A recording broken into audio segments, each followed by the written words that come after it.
முகம்மதை யாராவது வணங்கி கொண்டிருந்தீங்கன்னா தெரிஞ்சுக்கிறீங்க, முகமது மௌத்தா போயிட்டாரு. ஒமன் கான யஅபுதுல்லாஹ, யாரு அல்லாஹ்வை வணங்கி கொண்டிருந்தீர்களோ ஃபைனல்லாஹு ஹய்யுல் லா யமூத், அல்லாஹ் தான் என்றைக்குமே மரணிக்காத நித்திய ஜீவன். உமர் ரலியல்லாஹு அன்ஹு அவர்கள் சில கட்டங்கள்ல அவ்வப்பொழுது மார்க்கத்துக்கு முரணான சில காரியங்களை தெரியாம செஞ்சிடறாரு, அல்லது தன்னை மீறி அவரிடம் நடந்து விடுகிறது.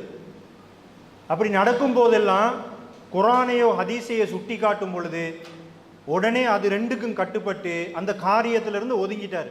நபிகள் நாயகம் ஸல்லல்லாஹு அலைஹி வஸல்லம் அவர்களுடைய மரணம், நபிகள் நாயகம் மரணிக்கும் பொழுது அந்த நபிகளாருடைய உற்ற தோழர் அபூபக்கர் ரலியல்லாஹு அன்ஹு அவர்கள் மதீனால இருக்கல.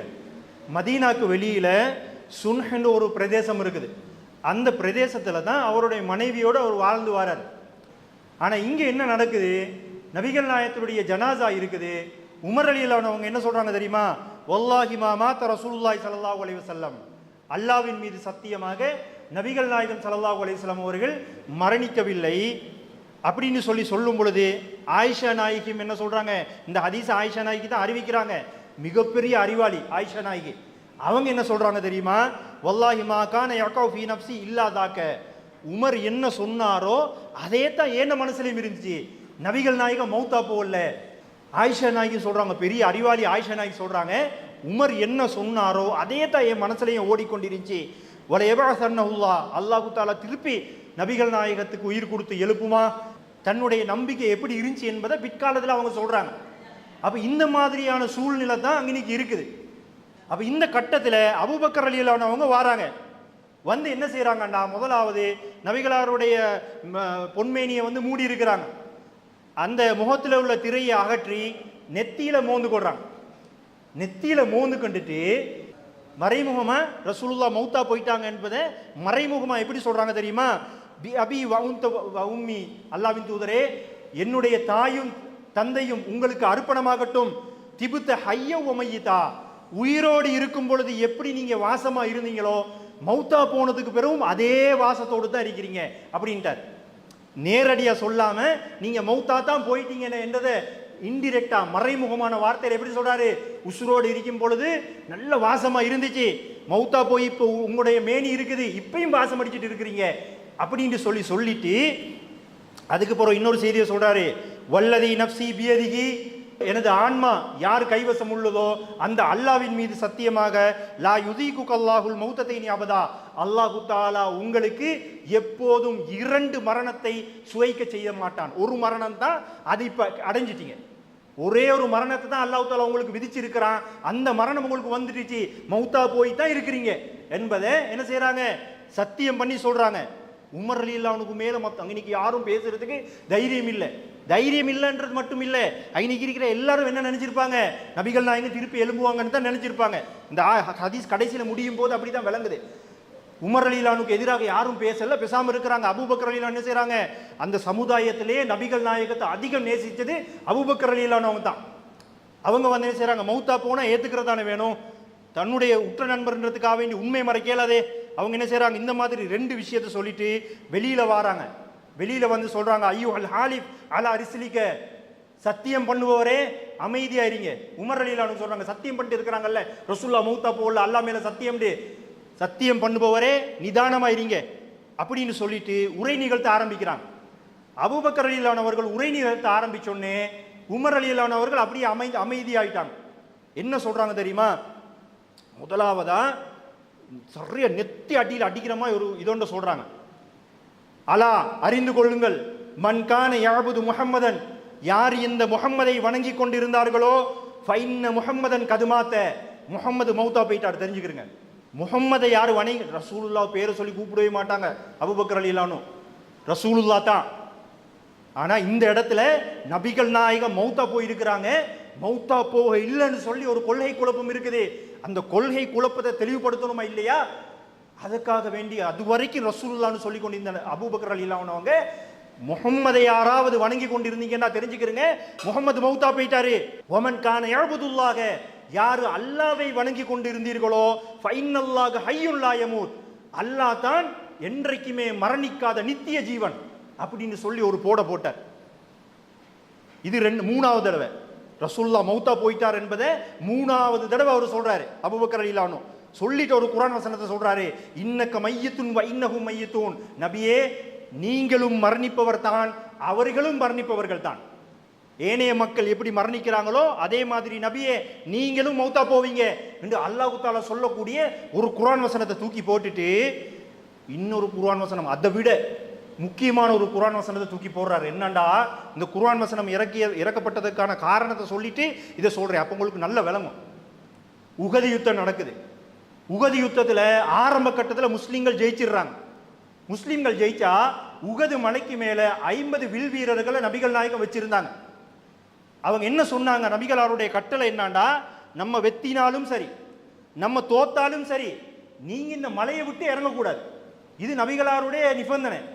ஆனா முஸ்லிம்கள் வெத்தினதை கண்டோன்னே அந்த கனிமத் பொருட்கள் இருக்கு இல்லையா, காஃபிர்கள் எல்லாம் விட்டுட்டு போவாங்களே, அந்த பொருட்களை எடுக்கணும் என்ற ஆசையில அதிகமான பேர் வந்து இறங்கினா இதை ஒருத்தர் பார்த்துட்டு இருக்கிறாரு.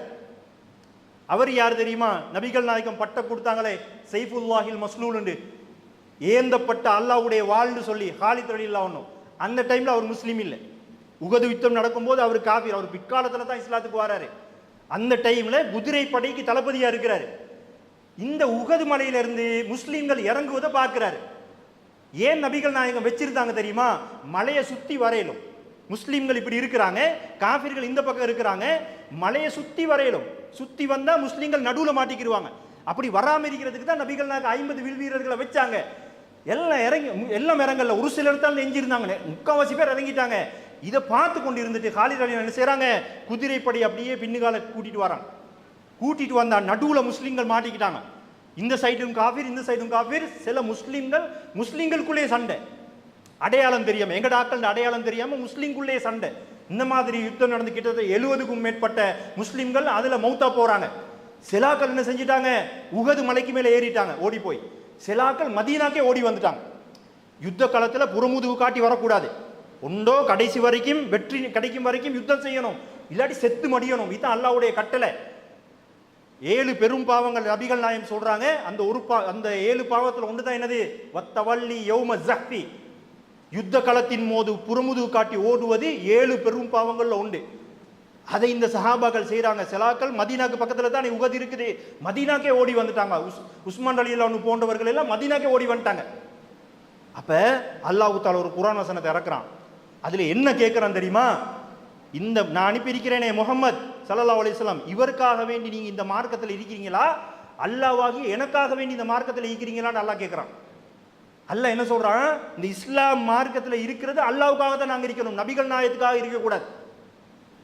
இந்த மார்க்கத்துக்கு சொந்தக்காரன் அல்லாஹ், அவனுடைய மார்க்கத்தில் அவனுக்காகத்தான் இருக்கணும், நபிகள் நாயகத்துக்காக கூட அந்த மார்க்கத்தில் இருக்கக்கூடாது. அல்லாஹ் எப்படி சொல்றான், வமா முஹம்மதுன் இல்லா ரசூல், இந்த முஹம்மது இருக்கிறாரே அது அவர் ஒரு தூதரை தவிர வேறில்லை. கது ஹலத் மின் கபிலிஹி ருசுலு, அவருக்கு முன்னாடி நிறைய தூதர்கள் வந்து போயிட்டாங்க. அஃப இம்மாத்த, இந்த முஹம்மது ஸல்லல்லாஹு அலைஹி வஸல்லம் அவர்கள் மௌத்தா போனாலோ, அவ் குத்தில அல்லது கொல்லப்பட்டு விட்டாலோ, இன்கலபுத்தும் அலா அகாபிக்கும், வந்த வழியில அவ்வாறே திரும்பி போயிருவீங்களா? இந்த முஹம்மதுக்காக வேண்டி இந்த மார்க்கத்தில் இருக்கிறீங்களான்னு அல்லாஹ் கேட்கிறான். ரசூலுல்லாவுக்காக வேண்டி இந்த மார்க்கத்தில் இருக்கிறவன் என்ன செய்வான், ரசூலுல்லா மௌத்தா போனே திருப்பி போயிடுவானா இல்லையா? ரசூலுல்லா உயிரோடு இருக்கும் வரைக்கும் இருப்பான், மௌத்தா போனே ஓடிடுவான். அதான் அல்லாஹ் கேட்கிறான், இவருக்காக வேண்டி இருக்க. அது ஏன் ஓடுறாங்க? ரசூலுல்லாவோட வாய் வெட்டப்படுது, வாய் வெட்டப்பட்டு அப்படியே மயங்கி விழுந்துடுறாங்க. முகமது கொல்லப்பட்டு விட்டார்னு சொல்லி வதந்தியை கிளப்பிட்டாங்க. நபிகள் நாயகம் மௌத்தா போயிட்டாங்கன்னு வதந்தியை கிளப்பினோடனே தான் சஹாபாக்கள் என்ன செய்யறாங்க, ஓடிட்டாங்க. நபிகள் நாயகமே மௌத்தா போனதுக்கு அப்புறம் நம்ம யாருக்காக வேண்டி யுத்தம் செய்யணும் என்று சொல்லி ஓடிட்டாங்க. அதைத்தான் அல்லாஹ் கேட்கிறான், அவர் மௌத்தா போனாலோ கொல்லப்பட்டாலோ வந்த வழியில திருப்பி போயிருவீங்களா? அப்படி யாராவது திரும்பி வந்த வழியிலே போனால் அவர்களால் அல்லாஹ்வுக்கு எந்த ஒரு தீங்கும் விளைவிக்க முடியாது அப்படின்னு சொல்லி அல்லாஹ் தஆலா காரசாரமாக ஒரு குர்ஆன் வசனத்தை இறக்குறான். இறக்கி என்ன சொல்றான், எனக்காக வேண்டி இந்த மார்க்கத்தில் இருங்க, என்னுடைய தூதருக்காக வேண்டி இந்த மார்க்கத்தில் இருக்க வேணாம் என்று சொல்லி அல்லாஹ் தஆலா என்ன செய்யறான், இந்த குர்ஆன் வசனத்துல இதையும் வந்து அபூபக்கர் ரலியல்லாஹு அன்ஹு வாசிக்கிறாங்க. இந்த குர்ஆன் வசனத்தை ஓதி உணர்த்துறாங்க. ரசூல் ஸல்லல்லாஹு அலைஹி வஸல்லம் அவங்க மௌத்தா போயிட்டாங்கன்ற செய்தியை சொல்லிட்டு, மௌத்தா போனது கன்ஃபார்ம், இப்போ என்ன செய்ய போறீங்க, இந்த மார்க்கத்தில் தொடர்ந்து இருக்க போறீங்களா, இல்லாட்டி உங்களோட பழைய மார்க்கத்துக்கு போக போறீங்களா, அதை தான் கேட்குறாங்க அபூபக்கர் ரலியல்லாஹு அன்ஹு. எல்லாத்தையும் ஓதின உடனே அப்பதான் எல்லாம் தெளிவடைகிறாங்க. உமர் ரலியல்லாஹு அன்ஹு அவர்கள்ட்ட இருந்து எல்லா சஹாபாக்களும் தெளிவடைகிறாங்க. கடைசியில ஒவ்வொரு மனிதரும் இந்த குர்ஆன் வசனங்களை அழுது கொண்டே திருப்பி திருப்பி திருப்பி திருப்பி ஓதிக்கிட்டே இருந்தாங்கன்னு சொல்லி ஆயிஷா நாயகி சொல்றாங்க. இந்த குர்ஆன் வசனங்கள் அவங்களுக்கு ஏற்கனவே தெரியும், ஆனா மறந்துட்டாங்க. அந்த டைம்ல அவங்களுக்கு மூளை சரியா வேலை செய்யல. இந்த குர்ஆன் வசனங்கள் எல்லாம் அபூபக்கர் ரலியல்லாஹு ஓதி காட்டணுன்னே மக்கள் அழுது கொண்டே இந்த குர்ஆன் வசனங்களை திருப்பி திருப்பி ஓதிக்கொண்டே இருந்தார்கள் என்று ஆயிஷா நாயகி சொல்லி காட்டுறாங்க. இது சஹீஹ் புகாரியில 3668வது ஹதீஸாக இடம்பெற்றிருக்கிறது.